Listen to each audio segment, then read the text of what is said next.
아줌마, 이 안에 숨어요. 절대 소리 내면 안 돼요. 소뚜껑이 닫히는 순간 세상이 사라졌습니다. 그녀가 몸을 감춘 곳은 처음 보는 소년의 집에 있던 시커먼 소여물 소치였습니다. 김만식, 이 영감탱이! 10년 전에 아기 처리하라고 했지? 왜 안 죽이고 키우고 있어? 솥 밖에서 들려오는 깡패의 고함 소리에 서희는 솥뚜껑을 살짝 열어봤습니다. 저게 무슨 소리지? 그때 깡패의 스피커폰에서 익숙한 목소리가 흘러나왔습니다. 내 앞길 막는 건 핏줄이라도 필요 없어. 당장 둘 다 없애버려. 그녀의 심장이 멈췄습니다. 15년을 함께한 남편의 목소리였거든요. 휘발유 뿌려! 이 집 통째로 태워버려! 불길이 번지기 직전 그녀의 눈에 한 장면이 들어왔습니다. 깡패에게 밀쳐진 아이의 등에 선명하게 박힌 붉은 날개 모양의 반점. 10년 전 분만실에서 딱 한 번 봤던 그 반점이었습니다. 솥뚜껑이 하늘로 날아갔습니다. 과연 저 아이의 정체는 무엇일까요? 그리고 그녀의 남편은 왜 저 아이를 죽이려 하는 걸까요? 소여물 솥에서 시작된 충격적인 진실, 지금 공개됩니다. 영상 시작하기 전에 무료인 구독 버튼과 좋아요 버튼을 지금 바로 눌러주세요. 본 영상의 내용은 현실적인 소재와 사회적 이슈를 바탕으로 재구성한 창작물입니다. 시청자분들의 몰입을 위해 극화된 에피소드이며 등장인물, 장소, 단체는 실제와 무관한 가상의 설정임을 밝힙니다. 오늘의 운명적인 이야기 지금 바로 시작하겠습니다. 빗줄기가 하늘을 찢었습니다. 마치 누군가 하늘에서 양동이로 물을 쏟아붓는 것 같았죠. 칠흑 같은 어둠 속에서 번개가 번쩍일 때마다 구불구불한 산길이 잠깐씩 드러났습니다. 김서희는 핸들을 꽉 움켜쥔 채 악셀러레이터를 끝까지 밟았습니다. 백미러에는 세 대의 검은색 승합차가 바짝 뒤를 쫓아오고 있었죠. 헤드라이트 불빛이 점점 가까워졌습니다. 제발, 제발 좀. 서희는 이를 악물고 핸들을 꺾었습니다. 타이어가 빗물에 미끄러지며 비명 같은 소리를 냈죠. 3시간 전 서희는 남편 박성훈의 서재에서 비밀 금고를 발견했습니다. 결혼기념일 선물을 숨겨두려고 서재에 들어갔다가 책장 뒤에 숨겨진 금고를 찾아낸 것이죠. 거기에는 상상조차 할 수 없는 것들이 들어있었습니다. 내 연녀와 주고받은 은밀한 편지들, 회사 자금을 빼돌린 장부, 그리고 서희 자신의 사망보험금 수령 계획서까지. 서희는 그 서류들을 손에 쥔 채 온몸이 얼어붙었습니다. 15년을 함께한 남편이 자신을 죽이려 한다니 믿을 수가 없었죠. 바로 그때 서재 문이 열렸습니다. 박성훈과 비서실장 최미영이 나란히 서 있었죠. 서희는 두 사람의 손이 맞잡혀 있는 것을 보았습니다. 여보, 그거 내려놔. 박성훈의 목소리는 평소처럼 부드러웠습니다. 하지만 그 부드러움 뒤에 숨은 살기를 서희는 놓치지 않았죠. 당신 이게 다 뭐야? 이 여자는 왜 여기 있는 거야? 서희의 목소리가 떨렸습니다. 조용히 내려놓으면 아무 일도 없던 걸로 해줄게. 응? 박성훈이 한 발짝 다가왔습니다. 서희는 본능적으로 뒷걸음질 쳤죠. 가까이 오지 마. 최미영이 품에서 무언가를 꺼내 들었습니다. 작은 주사기였죠. 최미영의 입꼬리가 올라갔습니다. 회장님, 괜히 힘들게 하지 마시고 순순히 협조하세요. 서희는 그 차가운 미소를 보는 순간 더 이상 망설이지 않았습니다. 손에 들린 무거운 서류철을 최미영의 얼굴에 내리치고 창문을 향해 몸을 날렸죠. 2층 서재 창문을 뚫고 뛰어내린 서희는 정원의 관목 위로 떨어졌습니다. 온몸에 가시가 박혔지만 일어나 뛰었습니다. 차고에 있던 세컨드 차량의 키는 항상 서희의 핸드백에 있었죠. 서희는 차에 올라타 시동을 걸었습니다. 뒤에서 박성훈의 분노에 찬 고함이 들려왔습니다. 막아! 전현 못 나가게 막으라고. 철문이 닫히기 직전 서희는 악셀러레이터를 밟아 저택을 빠져나왔습니다. 그리고 무작정 달렸죠. 서울을 벗어나 고속도로를 타고 다시 국도로, 그리고 이름 모를 산길로. 하지만 깡패들은 집요했습니다. 어디서 추격해왔는지 세 대의 검은 승합차가 꼬리를 물고 따라왔죠. 쾅! 뒤따르던 승합차가 서희의 차량 뒤를 들이받았습니다. 핸들이 흔들렸죠. 서희가 비명을 질렀습니다. 다시 한번 충격이 왔습니다. 이번엔 더 강했죠. 서희의 차가 도로 밖으로 밀려났습니다. 차량이 비탈길로 굴러떨어졌습니다. 쾅, 쿵, 철컥. 온갖 소리가 뒤섞였죠. 서희는 핸들을 부여잡고 이를 악물었습니다. 차가 멈췄을 때 서희는 간신히 정신을 차렸습니다. 이마에서 피가 흘렀죠. 문을 열고 밖으로 기어 나왔습니다. 차는 산비탈 중턱에 걸려 있었습니다. 더 이상 움직일 수 없는 상태였죠. 위쪽 도로에서 승합차들이 멈추는 소리가 들렸습니다. 차 문이 열리고 여러 명이 내리는 발소리가 들려왔죠. 저기다. 내려가. 서희는 벌떡 일어나 산속으로 뛰기 시작했습니다. 하이힐은 진작에 벗어던졌죠. 맨발에 돌부리가 박혔지만 멈출 수 없었습니다. 얼마나 달렸을까요? 숨이 턱까지 차올랐습니다. 다리가 후들거렸죠. 서희의 발목이 꺾였습니다. 미끄러운 진흙 비탈에서 발을 헛디딘 것이죠. 서희는 그 자리에 나뒹굴며 비명을 삼켰습니다. 발목에서 뜨거운 통증이 밀려왔습니다. 접질린 발목을 부여잡고 서희가 고개를 들었을 때 저 위 산길에서 손전등 불빛 여러 개가 다가오는 것이 보였습니다. 용역 깡패들이었습니다. 제발 제발. 서희는 일어서려 했습니다.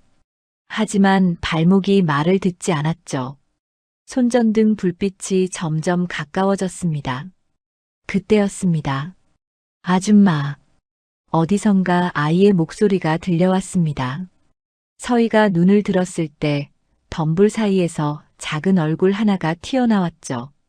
10살쯤 되어 보이는 남자아이였습니다. 아이는 비에 흠뻑 젖은 채 서희를 빤히 바라보고 있었죠. 아줌마, 저 사람들이 이쪽으로 오고 있어요. 빨리 와요. 아이가 다급하게 속삭였습니다. 뭐라고? 서희가 어리둥절하게 물었습니다. 빨리요. 이쪽 개구멍으로요. 아이가 서희의 팔을 잡아챘습니다. 작은 손이었지만 힘이 셌죠. 아이는 서희를 거의 끌다시피 하며 덤불 사이로 이끌었습니다. 조용히 하세요. 들키면 큰일 나요. 아이가 서희의 입술에 손가락을 대며 말했습니다. 그 눈빛에는 이 나이 또래에게서는 볼 수 없는 단단함이 담겨 있었죠. 덤불을 헤치자 작은 구멍이 나타났습니다. 허름한 담장 아래 누군가 파놓은 개구멍이었죠. 아이가 먼저 기어 들어갔습니다. 서희는 잠시 망설였습니다. 세경그룹 회장이 개구멍으로 기어 들어가다니. 하지만 뒤에서 들려오는 깡패들의 고함 소리가 망설일 틈을 주지 않았습니다. 서희는 이를 악물고 진흙탕 속으로 몸을 집어넣었습니다. 좁은 구멍을 빠져나오자 허름한 판잣집 마당이 나타났습니다. 산 중턱에 홀로 서 있는 작은 집이었죠. 지붕은 삐뚤어졌고 벽은 곳곳이 갈라져 있었습니다. 마당 한 구석에는 닭장이 있었고 그 옆에는 거대한 가마솥이 걸려 있었죠. 아이가 그 가마솥을 가리켰습니다. 저기요. 저 안에 숨어요. 서희가 가마솥을 바라보았습니다. 녹이 쓴 거대한 무쇠솥이었죠. 소 여물을 끓일 때 쓰는 아주 커다란 솥이었어요. 하지만 퀴퀴한 냄새가 진동했습니다. 저기 들어가라고. 서희가 인상을 찌푸리며 물었습니다. 사람들은 절대 저기 안 봐요. 소똥 냄새 나니까요. 아이가 진지하게 말했습니다. 서희는 솥 안을 들여다보았습니다. 시커먼 내부에서 쉰내와 소똥 냄새가 뒤섞여 올라왔죠. 속이 뒤집힐 것 같았습니다.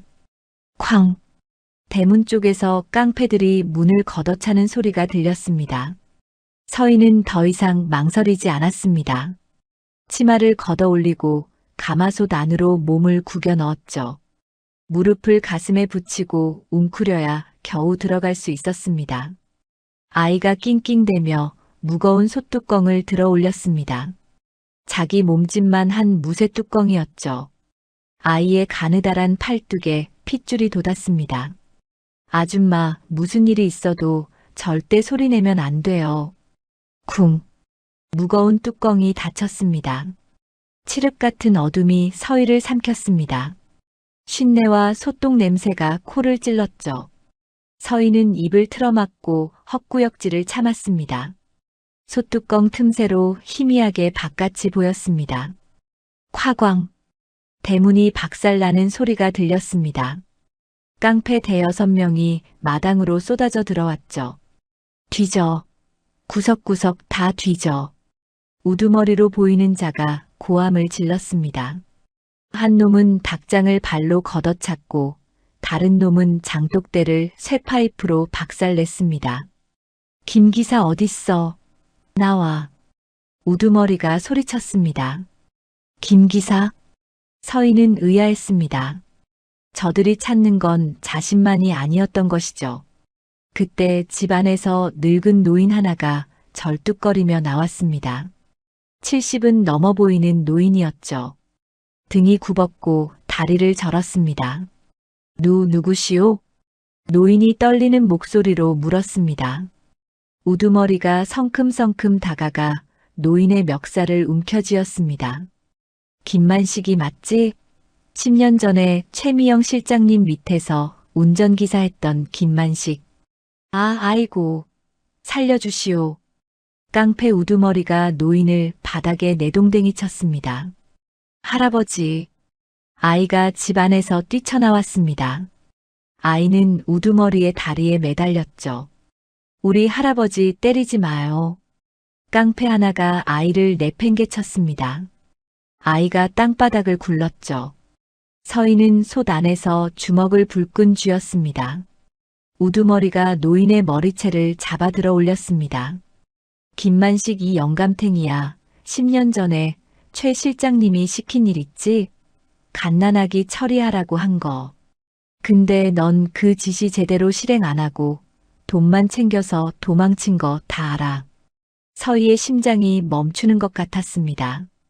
아기 처리? 최 실장?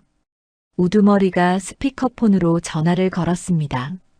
부회장님, 여기 와보니까 김 기사 영감이 애새끼를 안 죽이고 몰래 키우고 있었습니다. 뭐라고? 박성훈의 목소리가 스피커를 통해 흘러나왔습니다. 10살짜리 남자애가 하나 있는데 그놈인 것 같습니다. 침묵이 흘렀습니다. 그리고 전화기 너머로 박성훈의 고함이 터져나왔죠. 이 영감탱이가 분명 그때 죽였다고 했었는데 나한테 거짓 보고를 했었단 소리야? 그 핏덩이를 그때 제대로 처리했어야지. 내 앞길 막는 건 핏줄이라도 필요 없어. 당장 둘 다 없애버려. 서희의 귀에 핏줄이라는 단어가 맴돌았습니다. 노인이 우두머리의 바지 가랑이를 붙잡았습니다. 제발, 저희 동수만은 살려주시오. 10년 전에 갓난아기를 강물에 던지라 했는데 저는 참아 못했습니다. 데리고 도망쳤습니다. 서희는 숨을 쉴 수가 없었습니다. 10년 전이면 자신의 아들 준기가 태어난 해. 그렇다면 저 아이는 깡패가 아이의 등을 밀쳤습니다. 충격에 아이의 낡은 티셔츠가 벌어지며 등이 드러났죠. 서희의 눈이 커졌습니다. 아이의 등 한복판에 붉은 점이 있었습니다. 날개 모양의 선명한 몽고 반점이었죠. 10년 전 그날이 떠올랐습니다. 19시간의 난산 끝에 태어난 아기를 품에 안았을 때 서희는 아기 등의 붉은 날개점을 보며 속삭였었죠. 우리 아가, 천사가 날개를 달고 왔네. 그 점이 지금 저 아이의 등에 선명하게 박혀 있었습니다. 하지만 산부인과에서 퇴원 후 집에 돌아왔을 때 확인해 보니 준기의 등에는 그 붉은 반점이 없었죠. 당신이 그때 너무 힘들고 정신이 없어서 헛것을 봤던 거겠지. 의문을 품은 서희에게 박성훈이 당황한 표정으로 둘러댔던 기억이 났습니다. 서희의 눈에서 눈물이 흘러내렸습니다. 설마 저 아이가 내 아들일까? 그럼 준기는? 그때 우두머리가 손짓했습니다. 귀찮게 됐네. 휘발유 가져와. 그냥 이 집을 통째로 태워버리자. 깡패가 휘발유통을 들고 왔습니다. 노인과 아이가 서로를 끌어안았습니다. 할아버지, 무서워요. 동수야, 할아버지가 지켜줄게. 서희의 눈물이 멈췄습니다. 공포가 분노로 바뀌었죠. 서희는 솥 안을 더듬었습니다. 녹슨 낫이 손에 잡혔습니다. 깡패가 라이터를 꺼내 들었습니다.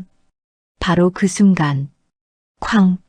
솥뚜껑이 굉음과 함께 날아올랐습니다. 검댕을 뒤집어 쓴 서희가 낫을 들고 튀어나왔죠. 진흙과 검댕으로 범벅이 된 얼굴, 흐트러진 머리카락, 피에 젖은 맨발. 하지만 그 눈빛만은 불꽃처럼 타올랐습니다. 누구 맘대로 내 새끼를 죽여. 서희가 포효했습니다. 깡패들이 일순간 얼어붙었습니다. 솥 안에서 튀어나온 서희의 모습은 사람이라기보다 귀신에 가까웠죠. 검댕과 진흙이 뒤섞인 얼굴, 흐트러진 머리카락, 그리고 손에 들린 녹슨 낫. 번개가 번쩍이며 서희의 형상을 비추었습니다. 뭐야 저건. 우두머리가 뒷걸음질 치며 소리쳤습니다. 서희는 대답하지 않았습니다. 낫을 휘두르며 깡패들을 향해 돌진했죠. 발목이 욱신거렸지만 느껴지지 않았습니다. 온몸에 솟구치는 분노가 고통을 잠재웠죠. 저 미친 여자가 진짜. 깡패 하나가 쇠파이프를 휘둘렀습니다. 서희는 본능적으로 몸을 낮춰 피했죠. 그리고 낫자루로 깡패의 정강이를 후려쳤습니다. 으악! 깡패가 비명을 지르며 쓰러졌습니다. 서희는 멈추지 않았습니다. 마당에 굴러다니는 깨진 장독대 조각을 집어들고 우두머리를 향해 던졌죠. 날카로운 사금파리가 우두머리의 이마를 스쳤습니다. 피가 흘러내렸죠. 적의 감히. 우두머리가 주머니에서 접이식 칼을 꺼내 들었습니다. 칼날이 번개빛에 번뜩였죠. 서희의 심장이 쿵쿵 뛰었습니다. 하지만 물러설 수 없었습니다. 등 뒤에는 방금 찾은 자신의 아들이 있었으니까요. 죽여버려. 전현 당장 죽여. 우두머리가 고함쳤습니다. 깡패 둘이 양쪽에서 서희를 향해 달려들었습니다. 서희는 낫을 휘둘렀지만 역부족이었죠. 한 놈이 서희의 팔을 붙잡았습니다. 잡았다. 바로 그때였습니다. 빵빵빵. 마을 입구 쪽에서 요란한 경적 소리가 들려왔습니다. 그리고 곧이어 꽹과리 소리와 사람들의 고함이 뒤섞여 들려왔죠. 산불이다. 산불 났어. 불 꺼. 빨리 불 꺼. 언덕 위로 서치라이트 불빛이 나타났습니다. 마을 이장이 트랙터를 몰고 오고 있었고 그 뒤로 마을 주민 10여 명이 호미와 삽을 들고 달려오고 있었죠. 깡패들이 뿌린 휘발유 냄새를 맡고 산불이 난 줄 알았던 것입니다. 깡패들이 당황했습니다. 마당 여기저기 뿌려놓은 휘발유 흔적이 역력했죠. 불씨라도 튀면 자신들까지 위험해질 터였습니다. 두목, 이러다 일 커집니다. 저놈들이 우리 얼굴 다 볼 겁니다. 부하 하나가 다급하게 말했습니다. 우두머리가 이를 악물었습니다. 서희를 노려보며 낮은 목소리로 으르렁거렸죠. 오늘은 운이 좋았어. 하지만 다음엔 없다. 깡패들이 황급히 차량으로 달려갔습니다. 엔진 소리가 굉음을 내며 멀어져 갔죠. 서희의 다리에서 힘이 빠졌습니다. 손에 쥐고 있던 낫이 땅에 떨어졌죠. 서희는 그 자리에 털썩 주저앉았습니다. 비가 서희의 얼굴을 적셨습니다. 눈물인지 빗물인지 알 수 없었죠. 아이고, 이게 무슨 일이여. 마을 이장이 헐레벌떡 달려왔습니다. 칠수는 넘어 보이는 투박한 얼굴의 농부였죠. 김씨, 괜찮아? 저놈들이 누구여? 이장이 김만식 노인을 부축하며 물었습니다. 노인은 대답하지 못했습니다. 그저 땅바닥에 엎드린 채 부들부들 떨고 있었죠. 노인의 시선은 서희에게 고정되어 있었습니다. 눈동자 가득 공포가 어려 있었죠. 회장님. 노인이 떨리는 목소리로 중얼거렸습니다. 마을 사람들이 웅성거렸습니다. 저 여자는 누구여? 회장님이라고 저렇게 거짓골을 하고. 서희는 주변의 소란에 아랑곳하지 않았습니다. 천천히 일어서서 노인에게 다가갔죠. 노인이 바닥에 이마를 계속해서 찧었습니다. 노인의 이마가 터져 피가 흐르기 시작했어요. 죽여주십시오. 회장님, 죽을 죄를 졌습니다. 서희는 노인 앞에 무릎을 꿇었습니다. 그리고 노인의 어깨를 붙잡았죠. 일어나세요. 서희의 목소리는 낮고 차분했습니다. 하지만 그 안에 담긴 감정은 복잡하기 그지없었죠. 어르신, 제가 묻는 말에만 대답하세요. 노인이 고개를 들어 서희를 올려다보았습니다. 서희의 눈에서 눈물이 흘러내리고 있었죠. 저 아이가 10년 전에 바꿔치기 당한 제 아이 맞습니까? 노인의 얼굴이 일그러졌습니다. 흐느낌이 터져나왔죠. 그렇습니다. 최 실장이, 최미영 그년이 회장님보다 이틀 먼저 그 병원에서 애를 낳았어요. 신생아실에서 두 아기를 바꿔치기 하라고. 진짜 아기는 제가 처리하라고 흔적도 남기지 말고 죽이라고. 노인이 서희의 치맛자락을 붙잡았습니다. 근데 저는 차마 그러지 못했습니다. 갓난아기가 저를 빤히 쳐다보는데 그 맑은 눈으로 어떻게 그런 짓을 합니까? 서희의 가슴이 미어졌습니다. 그래서 도망쳤습니다. 아기를 죽였다고 거짓 보고하고 이 산골로 도망쳐서 함께 10년을 숨어 살았습니다. 노인이 오열했습니다. 서희가 떨리는 목소리로 물었습니다. 그럼 지금 우리 집에 있는 아이, 준기는 누구 자식이죠? 노인이 고개를 떨구었습니다. 최미영 실장이 부회장님과 사이에서 낳은 아이입니다. 서희의 눈이 휘둥그레졌습니다. 뭐라고요? 저는 운전기사였습니다. 둘이 만나는 것도, 최 실장이 아이 낳을 때 병원 데려다 준 것도 다 제가 했습니다. 서희의 온몸이 부들부들 떨렸습니다.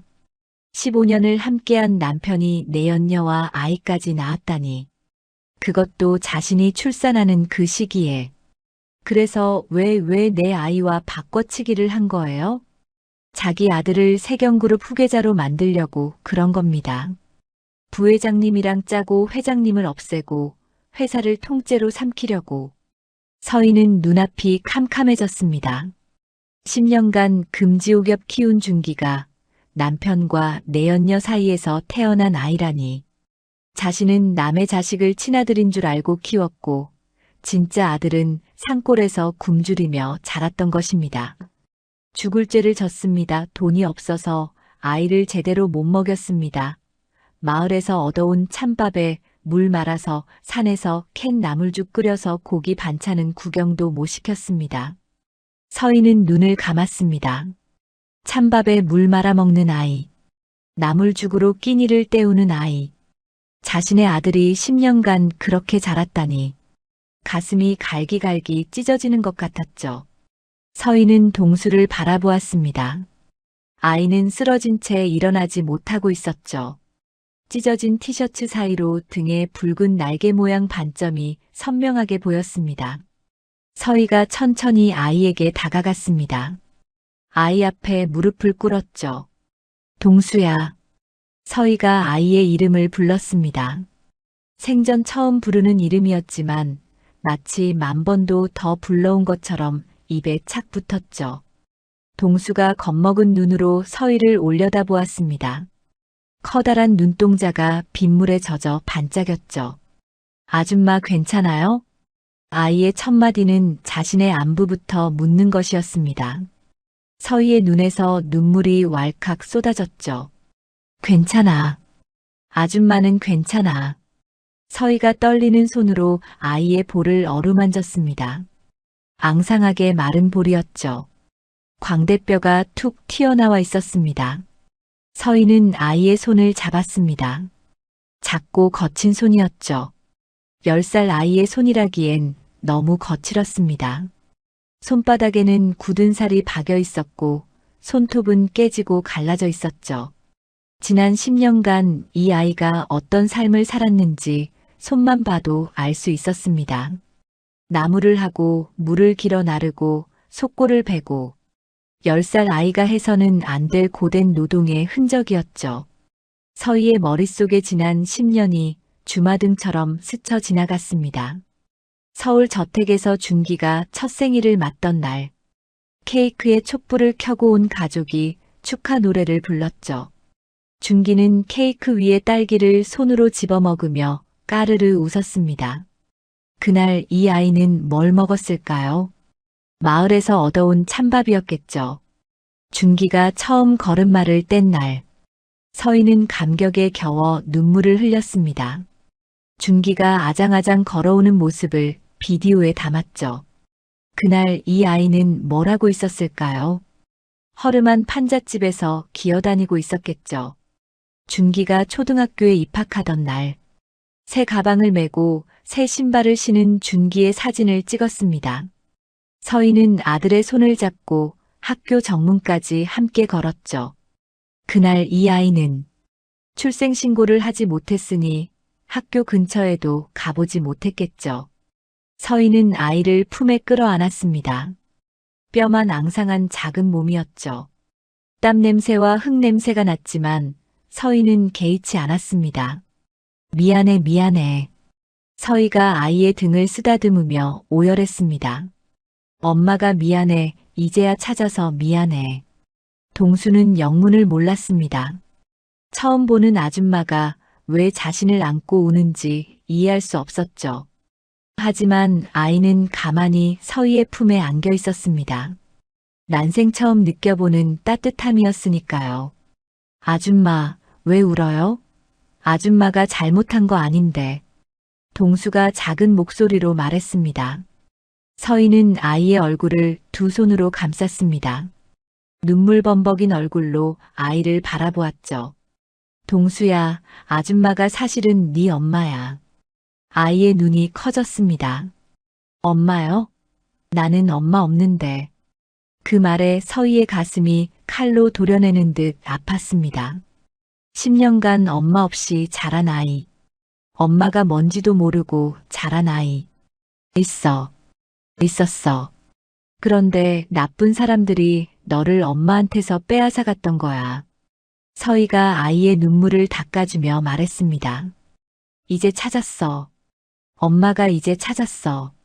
다시는 안 놓칠 거야. 동수는 멍하니 서희를 바라보았습니다. 10년간 한 번도 들어보지 못한 단어였죠. 엄마. 할아버지가 가끔 옛날 이야기를 해줄 때 나오는 단어였습니다. 다른 아이들에게는 있지만 자신에게는 없는 존재. 동수는 엄마가 어떤 건지 몰랐습니다. 그냥 자신은 원래 없는 거라고 생각했죠. 진짜로 엄마예요? 응, 진짜 엄마야. 아이의 눈에서 눈물이 뚝뚝 떨어졌습니다. 하지만 울음소리는 내지 않았죠. 10년간 울음을 참는데 익숙해진 아이였습니다. 동수가 조심스럽게 손을 뻗어 서희의 얼굴을 만졌습니다. 진짜인지 확인하려는 듯 했죠. 따뜻해요. 아이가 나지막이 말했습니다. 서희는 아이의 손을 잡아 자신의 볼에 가져다 댔습니다. 엄마는 항상 따뜻해. 이제부터 엄마가 동수 손 잡아줄 거야. 다시는 안 놓을 거야. 동수가 고개를 끄덕이며 서희의 손을 꼭 잡았습니다. 작은 손에 힘이 들어갔죠. 마을 이장이 다가왔습니다. 저기 아까부터 보니까 뭔 사연이 있는 것 같은데 일단 비부터 피하고 얘기하시지라. 서희가 고개를 들었습니다. 비가 여전히 쏟아지고 있었죠. 동수와 노인 모두 비에 흠뻑 젖어 있었습니다. 서희는 노인에게 손을 내밀었습니다. 어르신, 일어나세요. 노인이 고개를 저었습니다. 저는 회장님 앞에 설 자격이 없습니다. 어르신. 서희가 노인의 손을 잡았습니다. 어르신은 죄인이 아닙니다. 제 아들을 살려주신 은인입니다. 어르신 아니었으면 제 아들은 이 세상에 없었을 거예요. 노인이 믿을 수 없다는 표정으로 서희를 올려다보았습니다. 서희의 눈에 진심이 담겨 있었죠. 일어나세요. 그리고 저와 함께 가시죠. 더 이상 숨어 살 필요 없습니다. 서희가 노인의 손을 잡아 일으켰습니다. 그때 동수가 서희의 치맛자락을 붙잡았습니다. 아줌마, 우리 할아버지 데려가지 마요. 할아버지는 나쁜 사람 아니에요. 우리 할아버지가 나 키워줬어요. 아이의 눈에 눈물이 고였습니다. 서희가 아이의 눈높이에 맞춰 몸을 낮췄습니다. 동수야, 엄마가 할아버지를 데려가는 게 아니야. 너랑 할아버지랑 같이 가는 거야. 같이요? 어디로요? 우리 집으로. 이제부터 우리 집이 동수 집이야. 서희는 낡은 판잣집 처마 밑으로 동수와 노인을 이끌었습니다. 그리고 노인의 주머니에서 낡은 폴더폰을 빌려 전화를 걸었죠. 나야. 지금 당장 와. 위치는 문자로 보낼게. 수화기 너머로 다급한 목소리가 들려왔습니다. 회장님, 어디 계신 겁니까? 지금 난리가 났습니다. 조용히 들어. 절대 남편한테 알리면 안 돼. 경호팀 중에 믿을 만한 사람만 데리고 와. 전화를 끄는 서희는 하늘을 올려다보았습니다. 비가 조금씩 그치고 있었죠. 구름 사이로 달빛이 새어나왔습니다. 서희는 동수의 손을 꼭 잡았습니다. 작지만 따뜻한 손이었죠. 반드시 되찾겠다. 10년간 잃어버린 시간을. 그리고 반드시 갚아주겠다. 내 아들을 지옥에 빠뜨린 자들에게. 서희의 눈빛이 어둠 속에서 차갑게 빛났습니다. 새벽녘이 되어서야 경호팀이 도착했습니다. 검은색 SUV 2대가 마을 어귀에 멈춰섰죠. 차에서 내린 법무팀장 이정호가 허름한 판잣집을 향해 뛰어왔습니다. 회장님. 이정호가 서희를 발견하고 소리쳤습니다. 진흙과 검댕으로 범벅이 된 서희의 모습에 이정호의 얼굴이 굳었죠. 회장님, 대체 무슨 일이 있으신 겁니까? 온몸이 이게 뭡니까? 설명은 나중에 해. 일단 이 아이와 어르신을 차에 태워. 서희가 동수와 김만식 노인을 가리키며 말했습니다. 이정호가 의아한 표정을 지었습니다. 하지만 서희의 눈빛을 보고 더 이상 묻지 않았죠. 알겠습니다. 일단 안전가옥으로 모시겠습니다. 경호원들이 동수와 노인을 부축해 차량으로 안내했습니다. 동수는 난생 처음 보는 고급 승용차 앞에서 주춤거렸죠. 아줌마, 이거 뭐예요? 동수가 서희의 손을 잡으며 물었습니다. 차야. 우리 타고 갈 거야. 차요? 이장 아저씨 트랙터 말고도 차가 있어요? 서희의 가슴이 먹먹해졌습니다. 10년간 산골에서만 숨어 살았으니 승용차를 본 적이 없는 것이죠. 서희는 동수를 안아 차에 태웠습니다. 아이는 가죽 시트를 손으로 만지며 신기해했죠. 이거 왜 이렇게 푹신해요? 원래 차는 다 이래. 우와. 동수의 눈이 반짝였습니다. 서희는 그 모습을 보며 가슴 한구석이 저렸죠. 당연한 것조차 모르고 자란 아이였습니다. 차가 출발했습니다. 서희는 창밖을 바라보며 생각에 잠겼죠. 지금쯤 박성우는 자신이 죽은 줄 알고 있을 것입니다. 깡패들이 일을 끝냈다고 보고했을 테니까요. 그 착각을 이용해야 했습니다. 이 팀장. 서희가 이정호를 불렀습니다. 예, 회장님. 내가 살아있다는 사실을 아무에게도 알리면 안 돼. 특히 부회장한테는 절대로. 이정호가 고개를 끄덕였습니다. 알겠습니다. 그런데 회장님, 도대체 무슨 일이 있으신 겁니까? 부회장님께서 회장님이 납치당했다며 경찰에 신고하셨습니다. 서희의 입가에 쓴웃음이 번졌습니다. 납치라. 그래, 납치 맞지. 근데 납치범이 바로 그 인간이야. 이정호의 눈이 커졌습니다. 부회장님이요? 그게 무슨 말씀이십니까? 서희는 천천히 입을 열었습니다. 서재에서 발견한 서류들, 최미영과의 불륜, 그리고 10년 전 아이 바꿔치기까지. 이정호는 서희의 말을 들으며 얼굴이 점점 창백해졌죠. 그러니까 지금 옆에 있는 이 아이가 회장님의 친아들이라는 말씀이십니까? 그래. 내 진짜 아들이야. 서희가 동수의 머리를 쓰다듬으며 말했습니다. 동수는 어느새 서희의 무릎에 기대어 잠들어 있었죠. 10년간의 고단한 삶이 아이의 얼굴에 고스란히 드러나 있었습니다. 이정호가 한숨을 내쉬었습니다. 믿기 어려운 일이지만 회장님 말씀이라면 믿겠습니다. 그럼 앞으로 어떻게 하실 겁니까? 서희의 눈빛이 차갑게 빛났습니다. 증거를 모을 거야. 그놈들이 빠져나갈 수 없게 완벽하게. 안전가옥에 도착한 것은 동이틀 무렵이었습니다. 서울 외곽의 한적한 전원주택이었죠.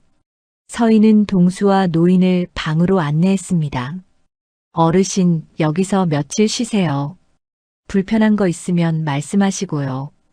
김만식 노인이 고개를 숙였습니다. 회장님, 저는 정말 죄인입니다. 이런 대접 받을 자격이 없습니다. 서희가 노인의 손을 잡았습니다. 어르신, 다시 한번 말씀드릴게요. 어르신은 제 아들의 생명의 은인이에요. 그 은혜는 평생 갚아도 못 갚아요. 노인의 눈에 눈물이 고였습니다. 동수를 10년간 제대로 못 먹이고 학교도 못 보내고 저는 죄인입니다. 그건 어르신 잘못이 아니에요. 그렇게 만든 놈들 잘못이죠. 제가 반드시 대가를 치르게 할 겁니다. 서희는 노인을 방에 눕히고 나왔습니다. 그리고 동수가 있는 방으로 갔죠. 동수는 침대 위에 앉아 두리번거리고 있었습니다.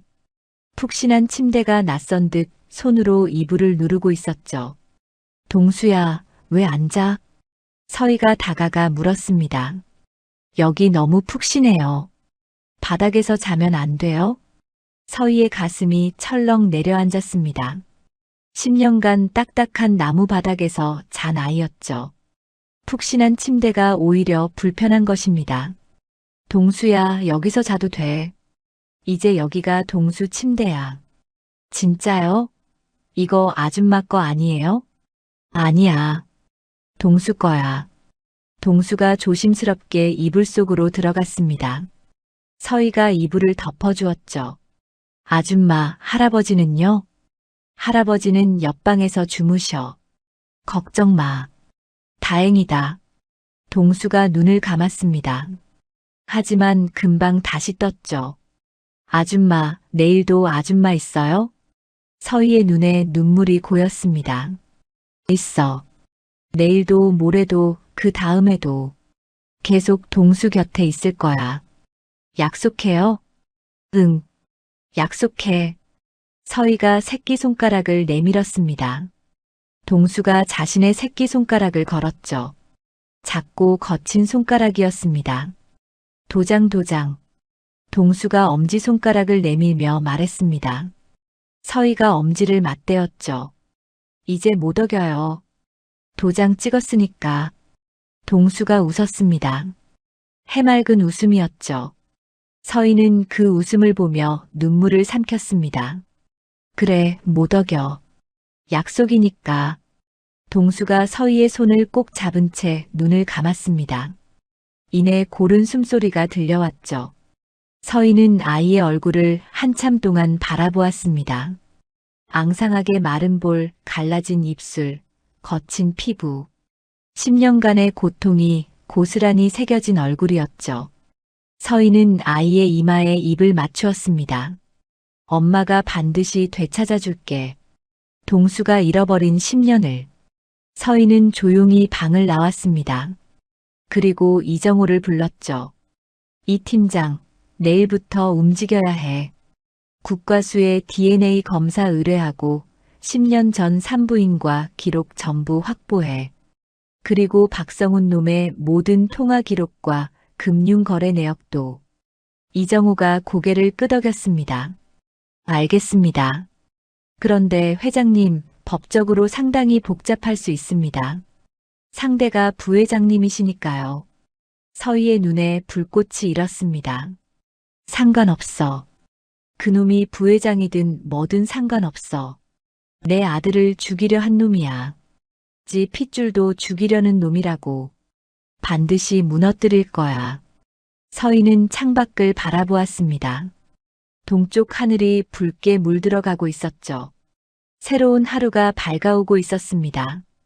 머릿속으로 계획을 정리했습니다. 박성훈은 일주일 후에 회장 취임식을 열 예정이었죠. 서희가 죽었다고 생각하니 서두르는 것입니다. 그 취임식장이 무덤이 될 것입니다. 서희는 주먹을 불끈 쥐었죠. 기다려라 박성훈. 네가 내 아들한테 한 짓 만배로 갚아주마. 서희의 입술이 굳게 다물어졌습니다. 어미 호랑이의 송곳니가 나를 세우고 있었죠.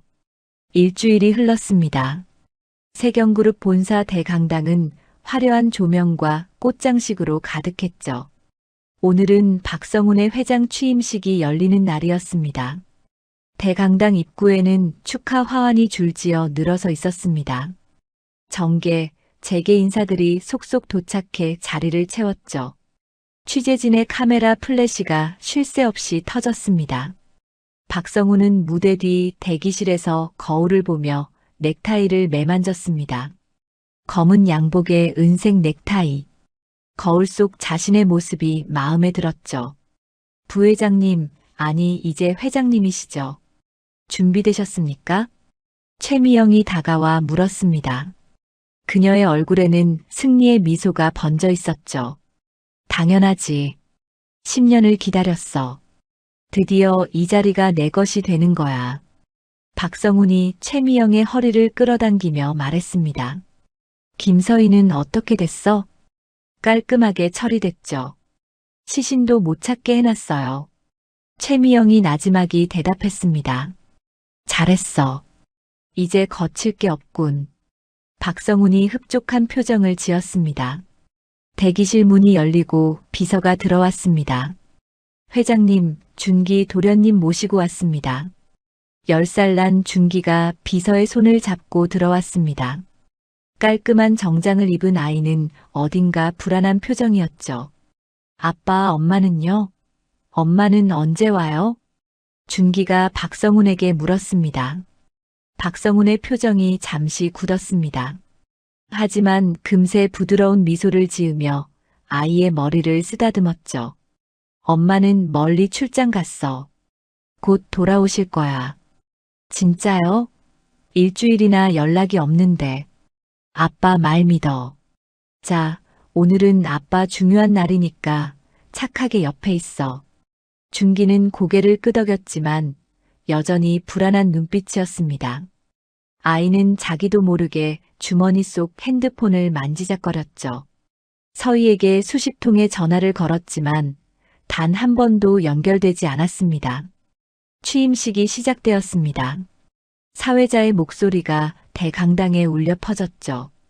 지금부터 세경그룹 신임 회장 취임식을 시작하겠습니다. 박수 소리가 터져 나왔습니다. 박성훈이 준기의 손을 잡고 단상으로 올라갔죠.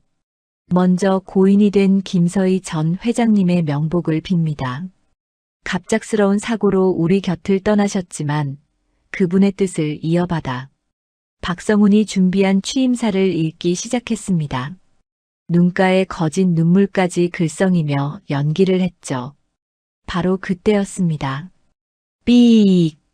귀를 찢는 듯한 마이크 피드백 소리가 울렸습니다. 그리고 대강당의 모든 스피커에서 낯익은 목소리가 흘러나왔죠. 이 영감탱이가 분명 그때 죽였다고 했었는데 나한테 거짓 보고를 했었단 소리야? 그 핏덩이를 그때 제대로 처리했어야지. 내 앞길 막는 건 핏줄이라도 필요 없어. 당장 둘 다 없애버려. 박성훈의 얼굴이 새하얗게 질렸습니다. 일주일 전 자신이 깡패 두모과 통화했을 때 했던 말이었죠. 웅성거림이 퍼졌습니다. 취재진의 카메라가 일제히 박성훈을 향했죠. 저건 무슨 소리야. 당장 꺼. 박성훈이 고함을 질렀습니다. 하지만 녹음은 멈추지 않았습니다. 오히려 더 선명하게 울려 퍼졌죠. 핏줄이라도 필요 없어. 당장 둘 다 없애버려. 같은 말이 반복해서 재생되었습니다. 그때 대형 스크린에 영상이 떠올랐습니다. 국과수 공식 문서가 화면 가득 채워졌죠. 친자 확인 검사 결과서, 검체어와 검체비는 모자, 관계임이 확인됨. 이어서 다른 문서가 나타났습니다. 검체씨와 검체디는 모자, 관계가 아님이 확인됨. 웅성거림이 더 커졌습니다. 사람들이 서로 얼굴을 마주보며 수군거렸죠. 저게 무슨 소리야? 친자 확인이라니. 스크린에 10년 전 산부인과 기록이 떠올랐습니다. 신생아실 CCTV 캡처 사진도 함께였죠. 희미하지만 두 아기가 바뀌는 장면이 포착되어 있었습니다. 이건 조작이야. 다 거짓말이라고. 박성훈이 소리쳤습니다. 최미영의 얼굴도 핏기가 사라졌습니다. 그녀는 슬금슬금 뒷문 쪽으로 이동하기 시작했죠. 바로 그때 대강당의 정문이 활짝 열렸습니다. 역광 속에서 한 여자의 실루엣이 나타났습니다. 순백의 정장을 입은 여자. 김서희였습니다. 서희의 양옆에는 동수와 김만식 노인이 서 있었습니다. 그리고 그 뒤로 수십 명의 경호원과 검찰 수사관들이 따랐죠. 귀신이야. 누군가 소리쳤습니다. 박성훈의 다리가 후들거렸습니다. 그는 믿을 수 없다는 표정으로 서희를 바라보았죠. 여보, 살아있었어? 서희가 천천히 단상을 향해 걸어왔습니다. 하이힐 소리가 조용해진 강당에 또각또각 울렸죠. 왜? 죽은 줄 알았어? 미안하게 됐네. 당신이 보낸 깡패들 솜씨가 영 별로더라고. 서희의 목소리는 차가웠습니다. 이게 무슨 짓이야? 지금 뭐라는 거야? 박성훈이 고함을 질렀습니다. 서희가 단상 위로 올라갔습니다. 그리고 박성훈의 눈을 똑바로 바라보았죠. 내가 뭘 하는 거냐고. 15년 전에 했어야 할 일을 하는 거야. 찰싹. 서희의 손바닥이 박성훈의 뺨을 때렸습니다. 소리가 강당 전체에 울려 퍼졌죠. 박성훈이 비틀거렸습니다. 뺨을 감싸쥔 그의 눈에 분노가 이글거렸죠. 감히 니년이. 감이라고. 서희가 한 발짝 다가섰습니다. 당신이 한 짓을 알아? 내 아들을, 갓 태어난 내 아들을 강물에 버리라고 했어. 당신 핏줄이야. 그 아이도 당신 핏줄이었다고. 서희의 목소리가 떨렸습니다. 하지만 눈빛은 흔들림 없이 박성훈을 향해 있었죠. 그리고 당신 내연녀가 낳은 자식을 내 품에 안겼어. 10년이야, 10년. 난 원수의 자식을 내 자식인 줄 알고 키웠고 내 진짜 아들은 산골에서 굶주리며 살았어. 강당이 술렁였습니다. 취재진의 카메라가 미친 듯이 플래시를 터뜨렸죠. 거짓말이야. 다 거짓말이라고. 박성훈이 발악했습니다. 서희가 스크린을 가리켰습니다. 저기 다 나와 있어. DNA 검사 결과, 산부인과 기록, 당신이 빼돌린 회사 자금 내역까지. 아, 그리고 당신이 내 사망보험금 타려고 준비한 서류도. 박성훈의 얼굴이 일그러졌습니다. 더 이상 부정할 수 없었죠. 경호원, 당장 2년을 끌어내. 박성훈이 고함쳤습니다. 하지만 아무도 움직이지 않았죠. 경호원들은 이미 서희의 편이었습니다.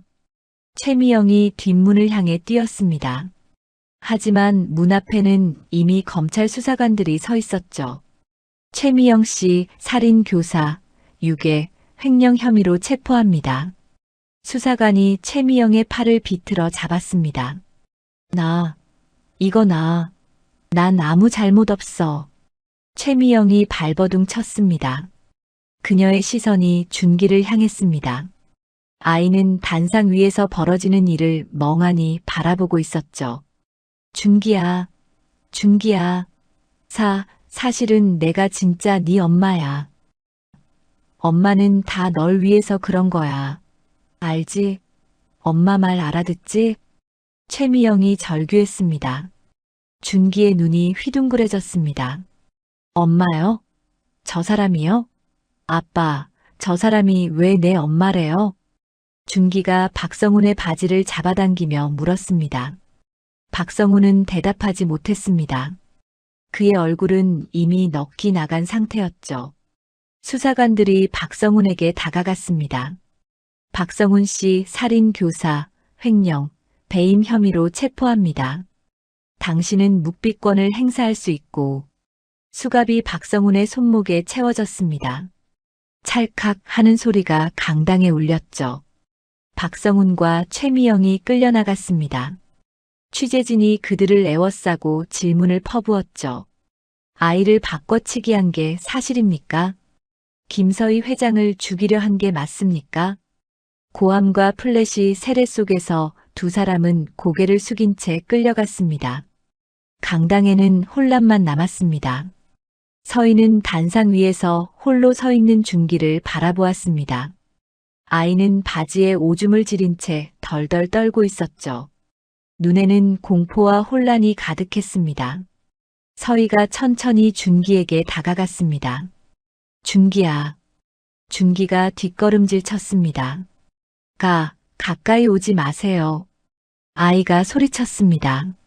저 사람이 내 엄마래요. 그럼 엄마는 누구예요? 나한테 왜 그런 건데요? 준기의 목소리가 떨렸습니다. 아이는 구석으로 물러나 웅크리고 앉았죠. 서희의 가슴이 찢어지는 것 같았습니다. 이 아이도 피해자였죠.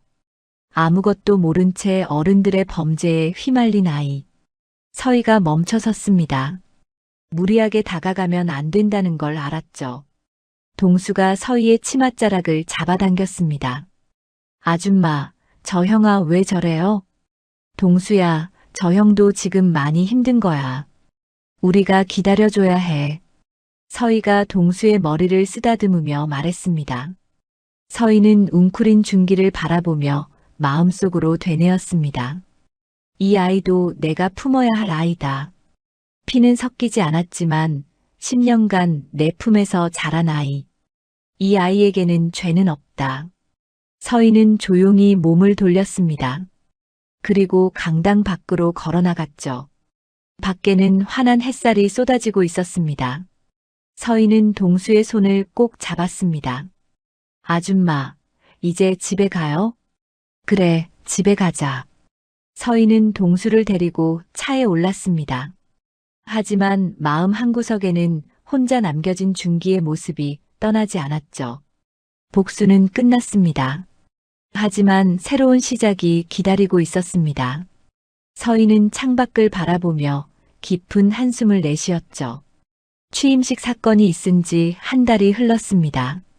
세경그룹 저택은 겉으로는 평온해 보였지만 그 안에는 복잡한 감정들이 뒤엉켜 있었죠. 서희는 동수와 김만식 노인을 저택으로 불러들였습니다. 이제 이곳이 동수의 집이었으니까요. 하지만 동수는 좀처럼 적응하지 못했습니다. 화려한 샹들리에, 대리석 바닥, 넓은 정원. 모든 것이 낯설고 불편했죠. 동수야, 밥 먹자. 서희가 식탁에 앉은 동수를 바라보며 말했습니다. 식탁 위에는 갈비찜, 잡채, 불고기 등 온갖 요리가 차려져 있었죠. 동수는 젓가락을 들었다 놓았다를 반복했습니다. 아줌마, 이거 다 먹어도 돼요? 당연하지. 동수 주려고 만든 거야. 근데 너무 많아요. 할아버지랑 나눠 먹어도 못 먹겠어요. 서희의 가슴이 먹먹해졌습니다. 10년간 찬밥과 나물죽으로 끼니를 때운 아이에게 이 풍성한 식탁은 오히려 부담이었겠죠. 괜찮아. 남으면 내일 먹으면 돼. 진짜요? 버리는 거 아니에요? 버리지 않아. 약속해. 동수가 그제야 조심스럽게 젓가락을 움직였습니다. 고기 한 점을 입에 넣고 오물오물 씹었죠. 맛있어요. 아이의 눈에 눈물이 고였습니다. 왜 울어, 동수야? 몰라요. 그냥 눈물이 나요. 서희는 아무 말 없이 동수의 머리를 쓰다듬었습니다. 식사 후 동수는 자기 방으로 가지 않고 정원으로 나갔습니다. 서희가 창문으로 지켜보니 아이는 정원 구석 헛간 옆에 쭈그려 앉아 있었죠. 서희가 정원으로 나갔습니다. 동수야, 거기서 뭐해? 여기가 편해요. 방은 너무 넓어서 무서워요. 서희는 동수 옆에 나란히 앉았습니다. 흙바닥이 치마에 묻었지만 상관없었죠. 천천히 익숙해지면 돼. 급하게 생각하지 마. 아줌마, 근데요. 응? 저 친구는 왜 맨날 방에만 있어요? 서희의 표정이 어두워졌습니다. 준기는 취임식 사건 이후 완전히 입을 다물어 버렸습니다. 실어증이었죠. 충격이 너무 컸던 것입니다. 믿었던 아빠와 최미영이 범죄자로 끌려가는 모습. 친엄마인 줄 알았던 서희가 사실은 남이라는 진실. 10살 아이가 하루아침에 감당하기엔 너무 가혹했습니다. 준기는 지금 많이 아파서 그래. 마음이 아픈 거야. 감기예요? 아니, 그거보다 더 아픈 거야. 동수가 고개를 갸웃거렸습니다. 근데 아줌마, 준기가 나빠요? 왜 그렇게 생각해? 몰라요, 그냥. 준기는 제자리에 있었던 거잖아요. 서희가 동수의 손을 잡았습니다. 동수야, 준기도 피해자야. 준기도 아무것도 모르고 있었어. 준기를 미워하면 안 돼. 동수가 고개를 끄덕였습니다. 미워 안 해요. 그냥 궁금했어요. 그날 밤 서희는 준기의 방 앞에 섰습니다. 문틈으로 희미한 불빛이 새어나왔죠. 똑똑. 준기야, 나야. 들어가도 될까? 대답이 없었습니다. 서희는 조심스럽게 문을 열었습니다. 준기는 침대 구석에 웅크리고 앉아 있었죠. 서희가 넣어준 저녁 식사는 손도 대지 않은 채 식탁 위에 놓여 있었습니다. 준기야, 밥 좀 먹어. 응? 계속 안 먹으면 아파. 준기는 대답하지 않았습니다. 그저 무릎에 얼굴을 파묻고 있을 뿐이었죠. 서희가 침대 옆에 앉았습니다. 미안해, 준기야. 엄마가 너한테 잘못한 건 아무것도 없지만 그래도 미안해. 네가 이렇게 힘들어하는 게 너무 마음이 아파. 준기의 어깨가 미세하게 떨렸습니다. 준기야, 너는 아무 잘못 없어. 알지? 어른들이 잘못한 거야. 너는 피해자야. 서희가 준기의 머리를 쓰다듬으려 했습니다. 하지만 준기가 확 몸을 피했죠. 서희는 손을 거두었습니다. 알았어. 기다릴게. 네가 준비될 때까지 기다릴게. 서희는 조용히 방을 나왔습니다. 문을 닫고 돌아서는 순간 안에서 흐느끼는 소리가 희미하게 들려왔죠. 서희는 문에 등을 기대고 눈을 감았습니다. 가슴이 미어지는 것 같았습니다. 그렇게 며칠이 더 지났습니다. 어느 날 오후 동수는 정원에서 김만식 노인을 돕고 있었습니다. 노인은 저택의 정원사로 일하기로 했죠.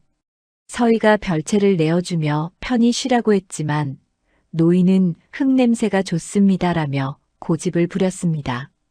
할아버지, 이 꽃은 뭐예요?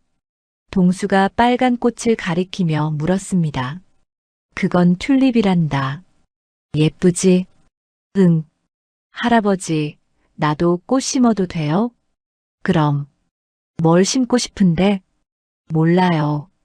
그냥 예쁜 거. 노인이 웃으며 삽을 건네주었습니다.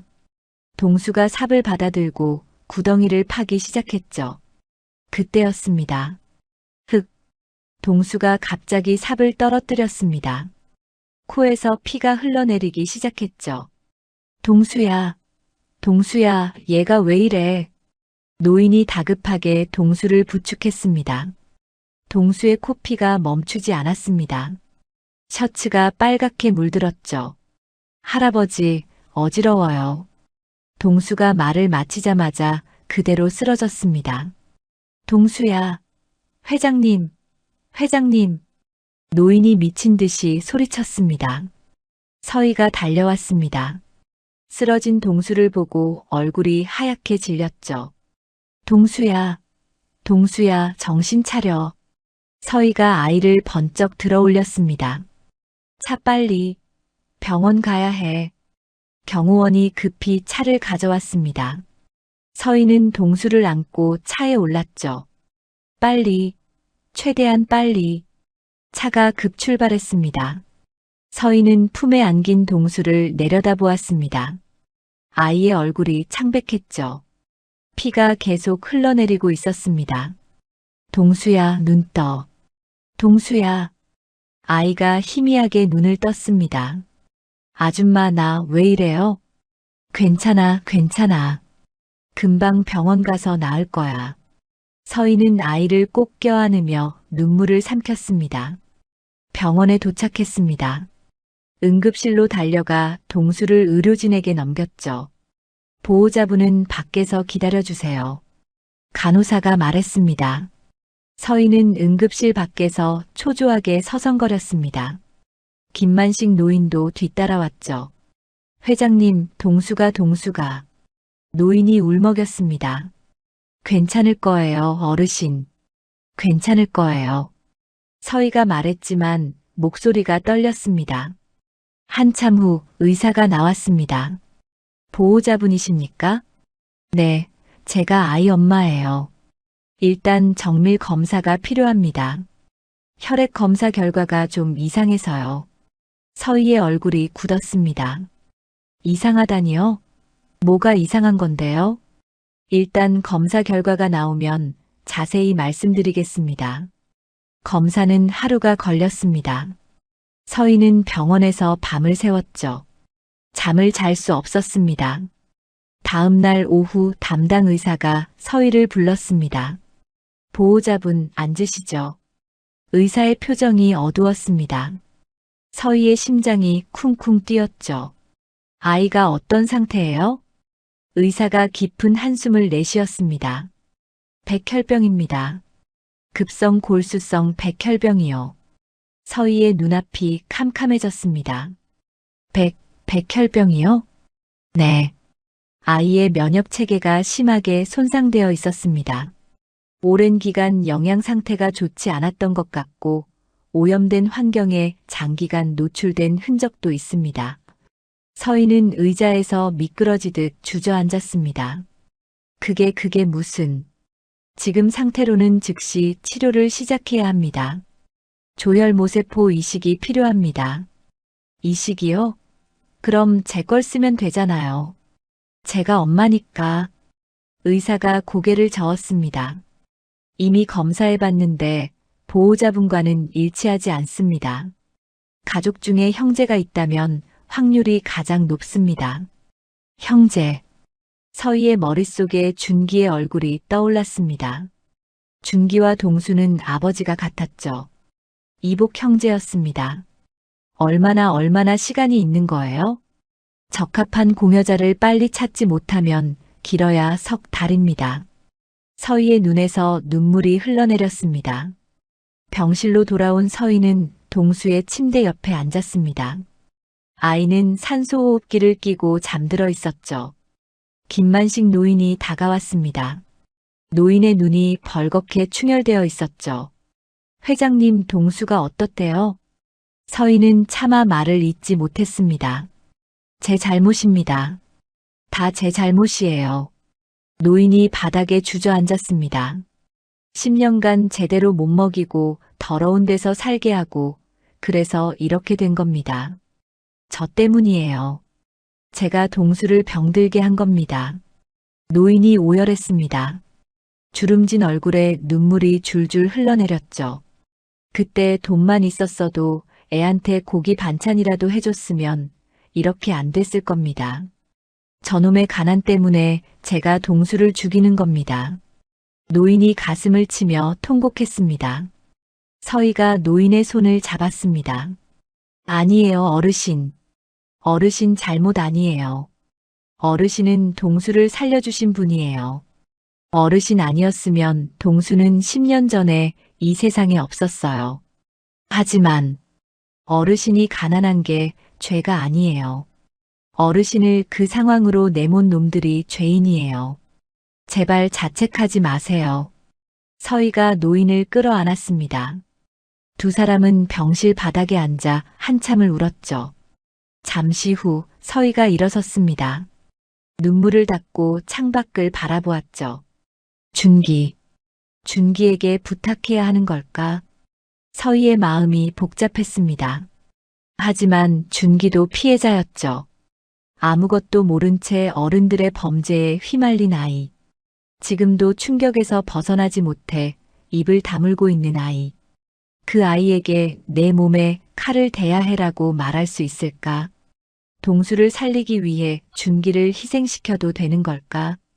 준기도 서희가 10년간 키운 아이였습니다. 피는 섞이지 않았지만 서희의 품에서 자란 아이였죠. 서희는 고개를 저었습니다. 못해 준기한테 강요할 순 없어. 서희는 동수의 손을 잡았습니다. 아이의 손은 작고 차가웠죠. 동수야, 엄마가 방법을 찾을게. 반드시 찾을 거야. 서희는 아이의 이마에 입을 맞추었습니다. 하지만 어떤 방법이 있는지 서희 자신도 알 수 없었죠. 창밖에서 비가 내리기 시작했습니다. 빗방울이 유리창을 타고 흘러내렸죠. 마치 서희의 눈물처럼. 며칠이 지났습니다. 동수의 상태는 점점 나빠지고 있었죠. 고열이 계속되었고 코피가 자주 터졌습니다. 서희는 병원에서 거의 살다시피 했습니다. 집에는 잠깐씩만 들렀죠. 집에 준기가 있었지만 서희는 차마 그 아이 방문을 두드리지 못했습니다. 어느 날 오후 담당 의사가 서희를 복도로 불러냈습니다. 보호자분, 드릴 말씀이 있습니다. 의사의 표정이 어두웠습니다. 동수 상태가 더 나빠진 건가요? 솔직히 말씀드리겠습니다. 시간이 별로 없습니다. 전 세계 기증자 은행을 다 뒤져봤는데 일치하는 공여자가 없습니다. 서희의 얼굴이 창백해졌습니다. 그럼 어떻게 해요? 방법이 없는 거예요? 한 가지 방법이 있습니다. 형제예요. 아이에게 형제가 있다고 하셨잖아요. 서희가 입술을 깨물었습니다. 그 아이는 그 아이한테는 부탁할 수 없어요. 왜요? 형제라면 일치할 확률이 가장 높습니다. 서희가 고개를 저었습니다. 그 아이도 피해자예요. 지금 심한 충격으로 입도 못 열고 있는 아이한테 제가 어떻게 내 몸에 칼을 대야 한다고 말해요. 의사가 한숨을 내쉬었습니다. 보호자분 심정은 이해합니다. 하지만 동수 상태가 알아요. 그거. 서희의 목소리가 떨렸습니다. 근데 준기도 제가 10년간 키운 아이예요. 피는 안 섞였지만 제 품에서 자란 아이라고요. 그 아이한테 강요할 수 없어요. 제 욕심 때문에 그 아이까지 다치게 할 순 없어요. 서희의 눈에서 눈물이 흘러내렸습니다. 다른 방법을 찾아볼게요. 제발 조금만 더 시간을 주세요. 의사가 고개를 끄덕였습니다. 알겠습니다. 하지만 너무 늦기 전에 결정하셔야 합니다. 서희는 복도 의자에 털썩 주저앉았습니다. 두 손으로 얼굴을 감싸고 소리 없이 울었죠. 그때였습니다. 복도 모퉁이에 작은 그림자가 서 있었죠. 준기였습니다. 아이는 저택에서 몰래 빠져나와 병원까지 찾아온 것이었습니다. 택시 기사에게 세경그룹 회장님 계신 병원이라고만 수첩에 적어서 보여줬는데 다행히 뉴스에 나온 병원이라 기사가 알아서 데려다 주었죠. 준기는 병실을 찾아 헤매다가 복도에서 서희와 의사의 대화를 듣게 된 것입니다. 아이의 눈이 흔들렸습니다. 준기한테 강요할 수 없어요. 제 욕심 때문에 그 아이까지 다치게 할 순 없어요. 서희의 말이 준기의 귓가에 맴돌았습니다. 준기는 몸을 돌려 화장실로 뛰어갔습니다. 변기 뚜껑을 내리고 앉아 무릎에 얼굴을 파묻었죠. 한 달 전 취임식장에서의 일이 떠올랐습니다. 자신의 엄마라고 했던 최미영이 수갑을 차고 끌려가면서 소리쳤죠. 준기야, 엄마가 다 널 위해서 그런 거야. 그 말이 진심이 아니라는 걸 준기는 알았습니다. 일주일 전 준기는 목적지도 모른 채 운전기사에게 끌려가 최미영의 구치소에 면회를 갔었죠. 친엄마라는 최미영은 자신의 안부보다 재산 얘기만 했으니까요. 준기야, 오히려 잘 된 거야. 동수 걔가 죽으면 세경그룹은 다시 네가 다 물려받는 거야. 그러니까 절대 골수 같은 거 주면 안 돼. 알았지? 최미영의 차가운 목소리가 떠올랐습니다. 그게 일주일 전 면회 때 친엄마란 여자가 제게 한 말이었죠. 반면 서희는 자신한테 강요할 수 없다고 했습니다. 자신도 피해자라고 했습니다. 자기 욕심 때문에 다치게 할 수 없다고 했습니다. 피 한 방울 안 섞인 사람이 10년간 속아서 남의 자식을 키운 사람이 원망해도 될 사람이 자신을 지키려 하고 있었습니다. 준기의 눈에서 눈물이 흘러내렸습니다. 한 달간 꾹 참았던 눈물이 터져 나왔죠. 준기는 화장실 칸 안에 쭈그려 앉아서 한참을 울었습니다. 그러고 나니 마음이 조금 가벼워졌죠. 준기는 주머니에서 작은 수첩과 펜을 꺼냈습니다. 실어증이 온 후로 말 대신 글로 의사 표현을 하곤 했죠. 준기는 펜을 쥐고 한참을 망설였습니다. 그리고 천천히 글씨를 적기 시작했습니다. 서툰 글씨였습니다. 삐뚤빼뚤했죠. 하지만 한 글자 한 글자에 진심이 담겨 있었습니다. 준기는 수첩을 찢어 접었습니다. 그리고 화장실을 나와 복도로 향했죠. 서희는 여전히 의자에 앉아 있었습니다. 눈이 벌겋게 부어 있었죠. 준기가 다가갔습니다. 서희가 고개를 들었죠. 준기야, 네가 어떻게 여기에? 준기는 대답하지 않았습니다. 그저 접은 쪽지를 서희에게 내밀었죠. 서희가 쪽지를 받아 펼쳤습니다. 검사해 주세요. 쟤랑 나랑 아빠는 같으니까 맞을 수도 있잖아요. 서희의 손이 떨렸습니다. 글씨가 흐릿해지며 보이지 않았죠. 눈물이 쏟아지고 있었습니다. 준기야 이거. 준기가 고개를 끄덕였습니다.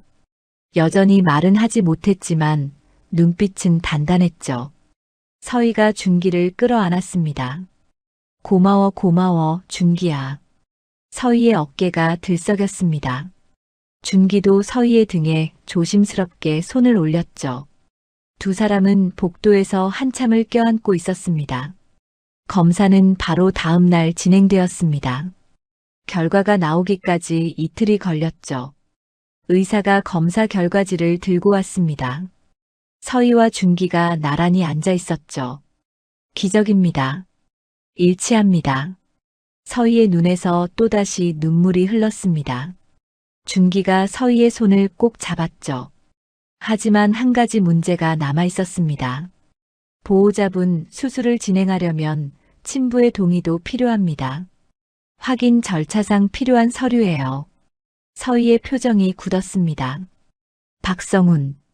그 남자를 다시 만나야 했습니다. 다음 날 서희는 구치소를 찾았습니다. 면회실에 박성훈이 나왔죠. 한 달 전보다 더 야위어 있었습니다. 왜 왔어? 박성훈이 힘없이 말했습니다. 동수가 백혈병이야. 박성훈의 눈이 흔들렸습니다. 뭐? 골수 이식이 필요한데 준기가 일치해. 수술 동의서에 서명해줘. 서희가 서류를 유리벽 아래 구멍으로 밀어 넣었습니다. 박성훈은 서류를 한참 동안 바라보았습니다. 손이 떨리고 있었죠.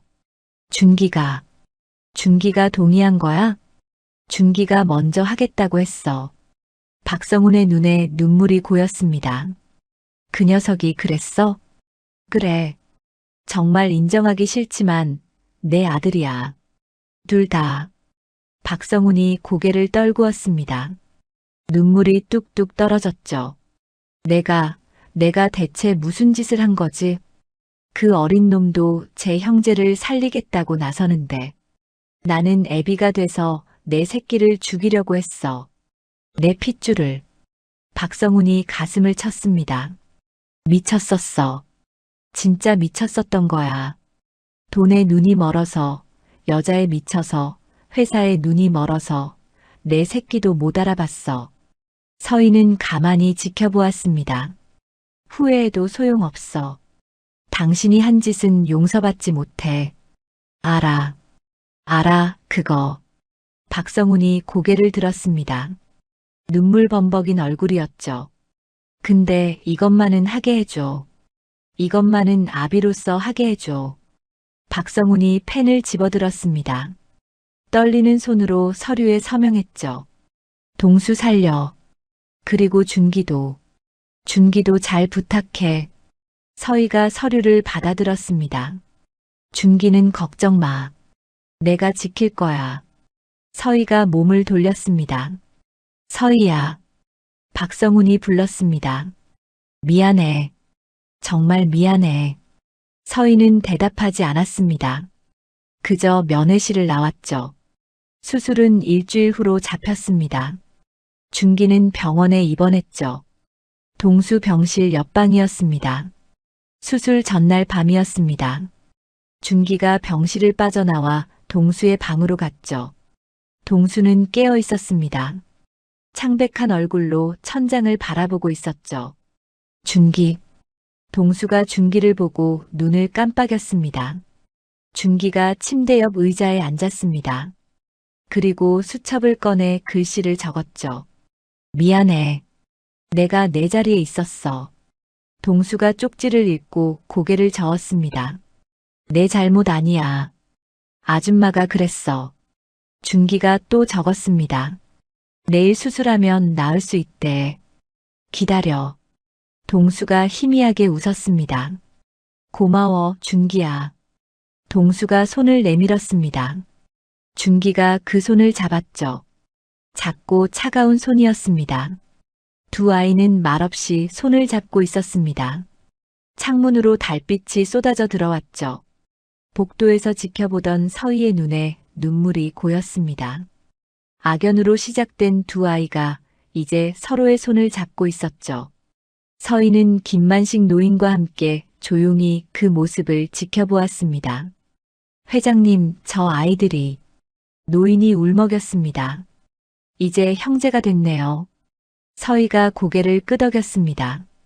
네, 진짜 형제가 됐어요. 다음 날 아침, 두 아이가 나란히 수술실로 들어갔습니다. 서희와 김만식 노인은 수술실 앞에서 손을 꼭 잡고 기도했죠. 제발 두 아이 다 살려주세요. 서희가 눈을 감고 빌었습니다.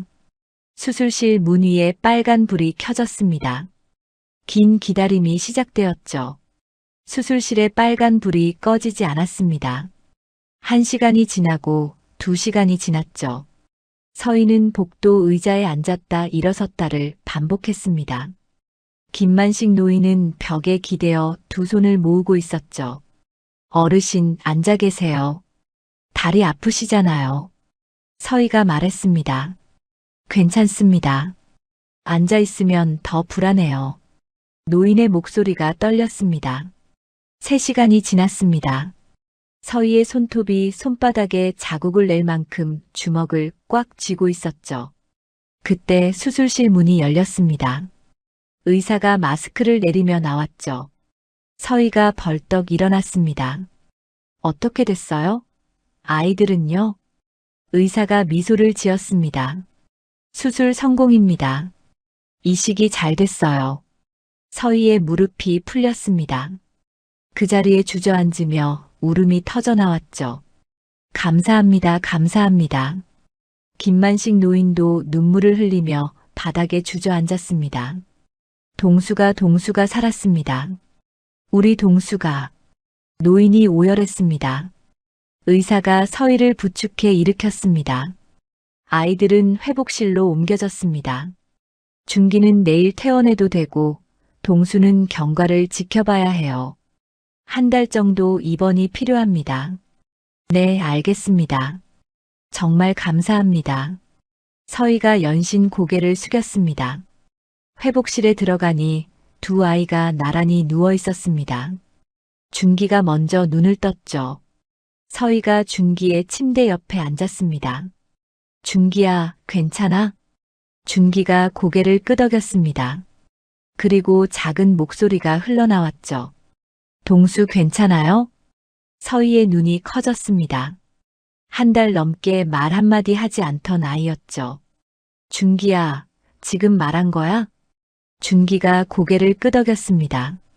동수한테 괜찮냐고 물어봐야 해서요. 서희의 눈에서 눈물이 흘러내렸습니다. 괜찮대. 수술 잘 됐대. 네 덕분이야. 준기의 입꼬리가 살짝 올라갔습니다. 1달 만에 보는 미소였죠. 서희가 준기의 손을 잡았습니다. 고마워. 정말 고마워, 준기야. 엄마. 준기가 자신을 부르는 말에 서희가 멈칫했습니다. 준기가 서희의 손을 꼭 잡았습니다. 계속 엄마라고 불러도 돼요? 저를 낳은 사람은 아니지만 저 키워준 사람이니까. 서희는 아무 말도 할 수 없었습니다. 그저 준기를 끌어안고 울었죠. 당연하지. 당연히 불러도 되지. 엄마가 준기 엄마야. 준기의 눈에서도 눈물이 흘러내렸습니다. 옆 침대에서 동수가 희미하게 눈을 떴습니다. 아줌마. 서희가 동수에게로 갔습니다. 동수야, 정신 들어. 동수가 고개를 끄덕였습니다. 그리고 준기를 바라보았죠. 준기야, 고마워. 준기가 힘겹게 몸을 일으켰습니다. 그리고 동수의 침대 옆으로 다가갔죠. 빨리 나아. 준기가 동수의 손을 잡았습니다. 동수가 웃었습니다. 창백한 얼굴이었지만 미소만은 환했죠. 서희는 2 아이의 손을 하나로 모아 잡았습니다.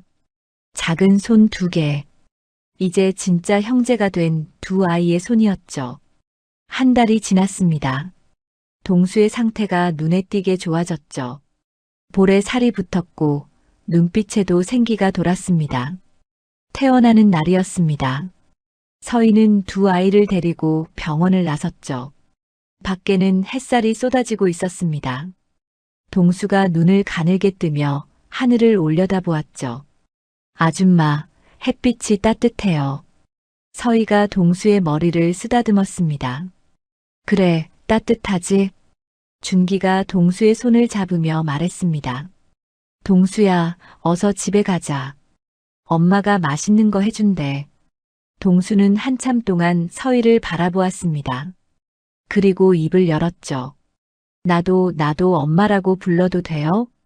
서희의 눈에 눈물이 고였습니다. 당연하지. 동수도 내 아들이니까. 그동안 왜 진작 엄마라고 부르지 않았어? 동수의 눈이 젖어들었습니다. 입술이 떨렸죠. 엄마라는 말을 해본 적이 없어서요. 어떻게 부르는 건지 잘 몰랐어요. 동수의 목소리가 떨렸습니다. 다른 애들이 엄마 하는 거 보면 부러웠어요. 나도 불러보고 싶었는데 부를 사람이 없었어요. 서희의 눈에서 눈물이 흘러내렸습니다. 이제 있어. 엄마라고 부를 사람 여기 있어.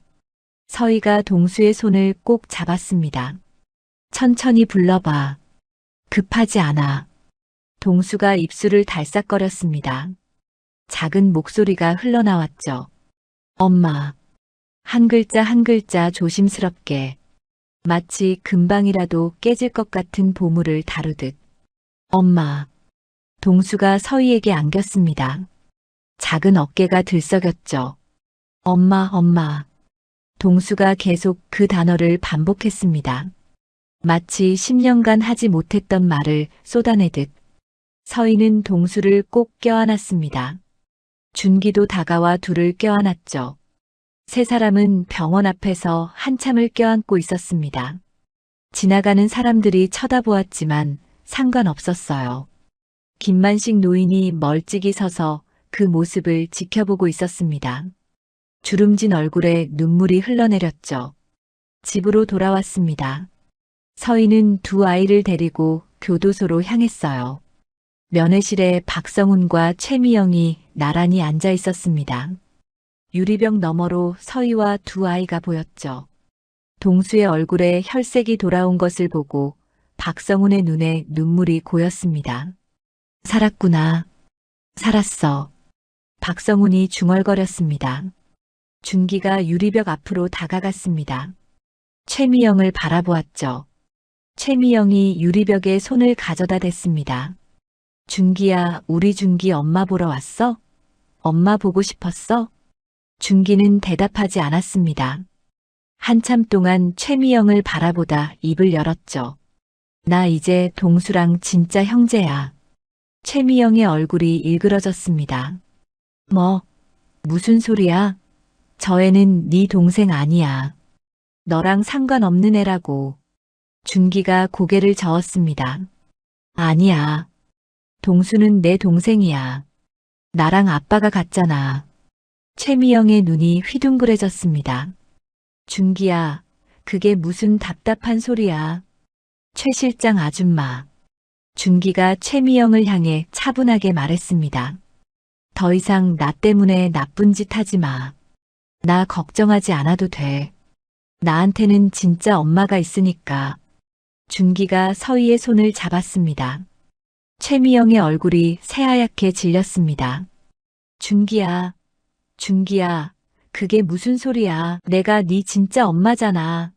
저 여자가 뭔데. 최미영이 유리벽을 두드리며 소리쳤습니다. 준기는 뒤돌아보지 않았습니다. 서희의 손을 잡고 면회실을 나갔죠. 준기야, 준기야. 최미영의 절규가 뒤에서 들려왔습니다. 하지만 준기는 멈추지 않았죠. 면회실 문이 닫혔습니다. 최미영이 바닥에 주저앉아 울부짖었죠. 박성훈은 가만히 그 모습을 지켜보았습니다. 그리고 나지막이 중얼거렸죠. 이게 우리가 받을 벌이야. 복도로 나온 서희가 준기를 바라보았습니다. 괜찮아? 준기가 고개를 끄덕였습니다. 네. 이제 괜찮아요. 동수가 준기의 손을 잡았습니다. 준기야, 집에 가자. 준기가 미소 지었습니다. 그래, 가자. 집으로 돌아왔습니다. 저녁 식사 시간이었죠. 서희, 동수, 준기, 그리고 김만식 노인이 둘러앉은 식탁에는 따뜻한 온기가 감돌았습니다. 동수가 젓가락으로 고기를 집어 준기에게 올려주었습니다. 준기야, 이거 먹어. 준기가 쑥스러운 듯 고기를 받아 먹었습니다. 너도 많이 먹어. 아직 많이 말랐잖아. 동수가 웃었습니다. 응, 나도 많이 먹을 거야. 서희가 두 아이를 바라보며 미소 지었습니다. 준기야, 동수야. 내일 뭐 하고 싶어? 준기가 눈을 반짝였습니다. 엄마, 우리 내일 다 같이 놀이공원 가요. 처음으로 어리광을 부리는 모습이었죠. 서희의 눈에 눈물이 고였습니다. 그래, 가자. 다 같이 가자. 동수가 손을 번쩍 들었습니다. 나도. 나도 가고 싶어요. 당연히 같이 가야지. 서희가 동수의 머리를 쓰다듬었습니다. 김만식 노인이 조용히 국을 떠먹으며 그 모습을 지켜보았습니다. 주름진 얼굴에 미소가 번졌죠. 저녁 식사 후 서희는 동수의 방으로 갔습니다. 아이의 잠자리를 봐주려는 것이었죠. 동수는 침대에 누워 있었습니다. 한 달 전만 해도 푹신한 침대가 불편하다던 아이였죠. 이제는 제법 익숙해진 듯 했습니다. 서희가 이불을 덮어주었습니다. 동수야, 이제 좀 익숙해졌어? 동수가 고개를 끄덕였습니다. 네. 이제 안 무서워요. 서희가 동수의 이마를 쓰다듬었습니다. 아이가 서희의 손을 잡았죠. 엄마. 응? 엄마는 나 안 버리지? 서희의 가슴이 먹먹해졌습니다. 당연하지. 절대 안 버려. 약속해요? 응. 약속해. 서희가 새끼손가락을 내밀었습니다. 동수가 자신의 손가락을 걸었죠. 도장. 두 사람이 엄지를 맞대었습니다. 동수가 웃었습니다. 해맑은 웃음이었죠. 이제 못 어겨요. 도장 찍었으니까. 그래. 못 어겨. 동수가 눈을 감았습니다. 서희가 아이의 이마에 입을 맞추었죠. 잘 자, 동수야. 엄마도요. 동수가 나지막이 대답했습니다. 서희는 조용히 방을 나왔습니다. 문을 닫고 복도에 서서 한숨을 내쉬었죠. 창밖으로 보름달이 떠 있었습니다. 환한 달빛이 복도를 비추었죠. 서희는 준기의 방으로 갔습니다. 문을 두드렸죠. 준기야, 들어가도 될까? 네. 안에서 대답이 들렸습니다. 서희가 문을 열고 들어갔습니다. 준기는 침대에 앉아 있었죠. 서희가 준기 옆에 앉았습니다. 오늘 힘들었지? 준기가 고개를 저었습니다. 아니요. 오히려 마음이 편해졌어요. 서희가 준기의 머리를 쓰다듬었습니다. 고마워, 준기야. 동수 살려줘서. 준기가 고개를 숙였습니다. 당연한 건데요. 내 형제니까. 서희의 눈에 눈물이 고였습니다. 준기야. 네. 사랑해. 준기가 고개를 들었습니다. 서희의 눈에서 눈물이 흘러내리고 있었죠. 피는 안 섞였지만 넌 내 아들이야. 10년간 키웠잖아. 그 세월이 거짓말이 아니야. 준기의 눈에도 눈물이 고였습니다. 나도요. 준기가 서희에게 안겼습니다. 나도 사랑해요, 엄마. 서희가 준기를 꼭 껴안았습니다. 두 사람은 한참 동안 말없이 껴안고 있었죠. 창밖의 보름달이 두 사람을 비추었습니다. 환하고 따뜻한 빛이었죠. 그날 밤 서희는 두 아들의 방을 번갈아 돌아보았습니다. 동수도 준기도 평온하게 잠들어 있었죠. 서희는 자신의 방으로 돌아왔습니다. 창가에 서서 달을 바라보았죠. 피보다 진한 것이 있다고 했습니다. 서희는 그 말을 이제야 이해했죠. 피가 섞이지 않아도 가족이 될 수 있었습니다. 10년의 세월이 갈라놓았어도 다시 만날 수 있었죠. 사랑으로 묶인 이들이야말로 진정한 가족이었습니다. 서희는 눈을 감았습니다. 두 아들의 고른 숨소리가 들리는 것 같았죠. 내일은 놀이공원에 가기로 했습니다. 서희는 미소를 지으며 잠자리에 들었죠. 비로소 찾아온 평화로운 밤이었습니다. 1년이 흘렀습니다. 무덤골이라 불리던 산골 오지 마을은 완전히 달라져 있었죠. 세경그룹의 후원으로 포장도로가 깔렸습니다. 마을 입구에는 버스 정류장이 생겼고 가로등도 설치되었죠. 낡은 집들은 새 지붕으로 단장되었습니다. 마을 어귀에는 작은 건물이 새로 지어져 있었습니다. 아담하지만 아늑한 2층짜리 건물이었죠. 현관 위에는 따뜻한 노란색 간판이 걸려 있었습니다. 만식 쉼터. 서희가 김만식 노인의 이름을 따서 지은 아동복지센터였죠. 부모를 잃었거나 형편이 어려운 아이들이 머물 수 있는 곳이었습니다. 준공식 날 서희는 단상에 올라 감사 인사를 전했습니다. 10년 전 이분이 아니었으면 제 아들은 이 세상에 없었을 겁니다. 가난하고 힘든 상황에서도 아이를 버리지 않고 지켜주셨어요. 마을 사람들이 박수를 쳤습니다. 김만식 노인의 눈에 눈물이 고였죠. 그날 저녁 4사람은 낡은 판잣집 마당에 섰습니다. 1년 전 서희가 숨었던 소여물 솥 앞이었죠. 솥은 깨끗하게 닦여 있었습니다. 그 안에는 흙이 채워지고 형형색색의 꽃들이 피어 있었죠. 엄마, 사진 찍자. 동수가 서희의 손을 잡아 끌었습니다. 4사람이 솥 앞에 나란히 섰습니다. 서희가 가운데 서고 양옆에 동수와 준기가 섰죠. 김만식 노인은 한쪽 끝에 서서 쑥스러운 듯 미소 지었습니다. 찰칵. 셔터 소리가 울렸습니다. 가장 낮은 곳에서 피어난 꽃처럼 4사람의 웃음도 활짝 피어났죠. 20년 후, 초여름 햇살이 묘지를 비추고 있었습니다. 산 중턱의 작은 묘역이었죠. 묘비에는 이렇게 적혀 있었습니다. 김만식, 사랑으로 생명을 살린 사람. 묘비 앞에 3사람이 나란히 서 있었습니다. 백발이 성성한 여인이 가운데 섰죠. 김서희였습니다. 65의 나이였지만 눈빛만은 여전히 맑았습니다. 세경그룹 명예회장으로 편안한 노후를 보내고 있었죠. 서희의 왼쪽에는 당당한 체구의 남자가 서 있었습니다. 동수였어요. 30살의 동수는 세경그룹의 회장이 되어 있었습니다. 앙상하게 말랐던 소녀는 어느새 듬직한 어른이 되어 있었죠. 서희의 오른쪽에는 햇볕에 그을린 얼굴의 남자가 서 있었습니다. 준기였습니다. 준기는 오늘만큼은 의사 가운 대신 편한 옷차림이었습니다. 할아버지, 준기도 왔어요. 동수가 묘비 앞에 꽃다발을 놓으며 말했습니다. 할아버지, 저 왔어요. 할아버지 뵈러 아프리카에서 비행기 타고 왔어요.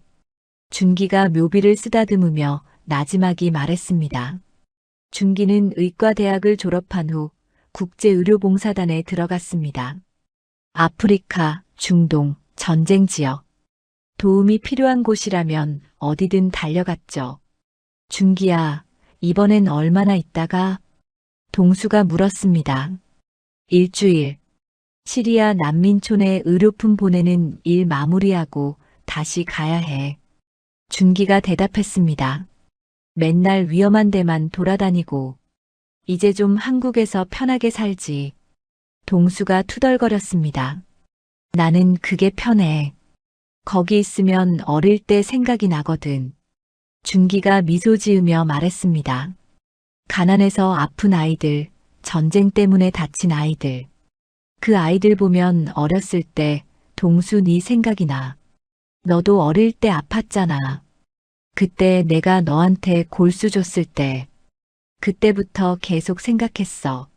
나도 누군가를 살리는 사람이 되고 싶다고. 준기가 동수의 어깨를 툭 쳤습니다. 그리고 할아버지가 동수를 목숨 걸고 지켜주셨잖아. 그거 보면서 배웠어. 진짜 사랑은 목숨까지 내놓는 거라고. 서희가 준기의 손을 잡았습니다. 할아버지가 너희를 보면 하늘에서 얼마나 뿌듯해 하실까.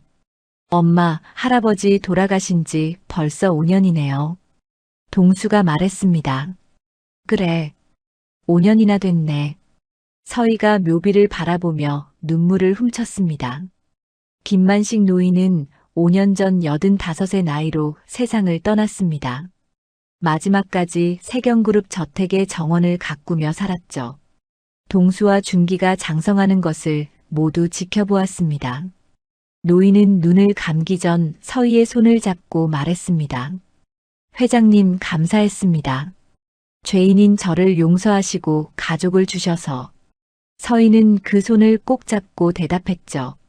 어르신은 제 아들을 살려주셨어요. 어르신은 죄인이 아니라 은인이에요. 평생 감사하며 살 거예요. 노인은 미소를 지으며 편안하게 눈을 감았습니다. 엄마, 최미영은 어떻게 됐대요? 동수가 서희에게 물었습니다. 서희의 표정이 굳어졌습니다. 작년에 죽었어. 감옥에서. 어떻게요? 몸이 안 좋았는데 제대로 치료를 못 받았대. 마지막까지 아무도 면회 오지 않았다더라. 준기는 아무 말도 하지 않았습니다. 그저 먼 산을 바라보고 있었죠. 최미영은 20년간 감옥에서 썩었습니다. 살인, 교사, 유괴, 횡령. 죄가 너무 컸기 때문이었죠. 처음에는 준기가 면회 오기를 기다렸습니다. 하지만 준기는 단 한 번도 미영을 보러 오지 않았죠. 세경그룹은 내 아들이 다 가질 거야. 기다려. 최미영은 감옥에서 그 말만 되뇌었습니다. 하지만 그토록 기다리던 아들은 오지 않았고 재산도 돌아오지 않았죠. 말년에 최미영은 간암에 걸렸습니다. 고통스러운 나날이 계속되었죠. 아무도 찾아오지 않는 병실에서 홀로 신음하다가 쓸쓸하게 눈을 감았습니다. 준기야, 괜찮아? 동수가 준기를 바라보며 물었습니다. 준기가 고개를 끄덕였습니다. 응, 괜찮아. 난 진작에 정리했어. 내 엄마는 한 분뿐이야. 준기가 서희를 바라보았습니다. 여기 계신 우리 엄마. 김서희. 서희의 눈에 눈물이 고였습니다. 아버지는요? 동수가 조심스럽게 물었습니다. 동수는 박성훈을 아버지라고 부르는 것이 여전히 어색했습니다. 피가 섞인 아버지였지만 자신을 죽이려 했던 사람이니까요. 출소했대. 15년 복역하고. 서희가 대답했습니다. 어디서 살아요? 서울 외곽에 작은 원룸 얻어서 혼자 산대. 몸이 많이 안 좋다더라. 박성훈은 감옥에서 나온 후 완전히 무너진 상태였습니다. 찾아오는 사람도 연락하는 사람도 없었죠. 허름한 원룸에서 하루하루를 보냈습니다. 당뇨에 고혈압에 관절염까지. 한때 세경그룹 부회장이었던 사람이 쓸쓸하게 병들어가고 있었죠. 불쌍하다는 생각은 안 해. 동수가 담담하게 말했습니다. 나도 마찬가지야. 준기가 고개를 끄덕였습니다.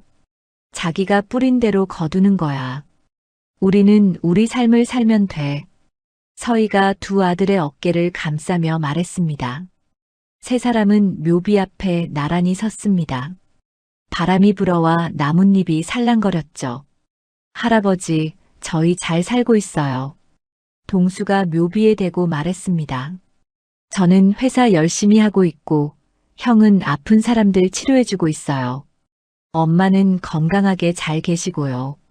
할아버지가 저를 목숨 걸고 지켜주신 덕분에 이렇게 됐어요. 감사해요. 동수의 눈에 눈물이 고였습니다. 준기가 동수의 어깨를 감쌌습니다. 할아버지, 내년에 또 올게요. 그때까지 하늘에서 잘 계세요. 준기가 묘비에 손을 얹었습니다. 서희가 두 아들 사이에 섰습니다. 세 사람은 묘비를 향해 깊이 고개를 숙였죠. 묘지에 바람이 불어왔습니다. 산 아래 마을이 내려다 보였죠. 무덤골이라 불리던 마을은 이제 아름다운 마을로 변해 있었습니다. 만식 쉼터에서 아이들 웃음소리가 희미하게 들려왔죠. 가자. 밥 먹으러. 서희가 두 아들의 손을 잡았습니다. 엄마, 뭐 먹을까요? 동수가 물었습니다. 준기가 좋아하는 거. 오랜만에 한국 들어왔으니까. 그럼 된장찌개요. 엄마가 끓여주는 된장찌개가 제일 맛있어요. 준기가 웃으며 말했습니다. 알았어. 집에 가서 끓여줄게. 세 사람이 산길을 내려왔습니다. 햇살이 세 사람의 등을 비추었죠. 서희가 두 아들을 바라보았습니다. 듬직하게 자란 두 아들. 한 명은 기업을 이끌고 한 명은 세상을 치료하고 있었죠. 가장 낮은 곳에서 시작된 인연이었습니다. 소염을 소치라는 더럽고 냄새나는 곳에서 만난 인연이었죠. 하지만 그 인연이 이렇게 아름다운 가족을 만들었습니다. 엄마, 뭐 생각해요? 준기가 물었습니다. 아무것도. 우리 엄마 또 울 것 같은 표정이야. 동수가 웃으며 말했습니다. 안 울어. 그냥 행복해서 그래. 서희가 두 아들의 손을 꼭 잡았습니다. 고마워. 내 아들들이 되어줘서.